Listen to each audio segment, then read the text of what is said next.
pipe A can fill a tank in 18 hours, pipe B can fill the same tank in 21 hours, and pipe C can fill the same tank in 16 hours. The time taken by them to fill the same tank if they operate together అంటున్నారు. Okay, so మూడు కలిస్తే ఎంత time పడుతుంది? ఒకదానికి 18, ఒకదానికి 21, ఒకదానికి 16 hours పడతాయి, మూడు కలిసి. ఓకే, సో కొంచెం ఆలోచిస్తే మనం, సో మూడు ఉన్నాయి కదా, ఒకవేళ 3 16 అనుకుంటా నేను. ఓకే, సో 3 16 అయితే, ఓకే మీకు కాన్సెప్ట్ నేర్పిస్తున్నా, మీకు ఇది యూజ్ అయితే తర్వాత చూసుకోండి. 3 16 అయితే ఎల్సిఎం ఎంత అవుతుంది? 16 అవుతుంది. సో ఇది 1, ఇది 1, ఇది 1 అంటే 16/3 అవర్స్ లో మనకి టోటల్ గా ఫిల్ అయిపోతుంది. ఒకవేళ మొత్తం 21 ఉన్నాయి అనుకుందాం. ఓకే, సో 21 అంటే సేమ్ 21/3 వస్తుంది ఇక్కడ కూడా.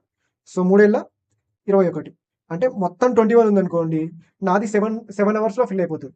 లేదా మొత్తం 16 ఉంది అనుకోండి, ఎంత 3 5 15 1/3 అవర్స్ లో ఫిల్ అయిపోతుంది. కానీ అలా లేదు, నాకు కొంచెం జిగ్జాగ్ ఉంది. అంటే నా ఆన్సర్ అనేది ఎలా ఉంటుంది? 1/3 కంటే ఎక్కువ ఉంటుంది కంపల్సరీ. ఎందుకంటే మొత్తం 16 అవర్స్ లో ఫిల్ అయితే 1/3 అవుతుంది. కానీ ఒకటి 18 ఉన్నాడు, ఇంకొక 21 ఉన్నాడు.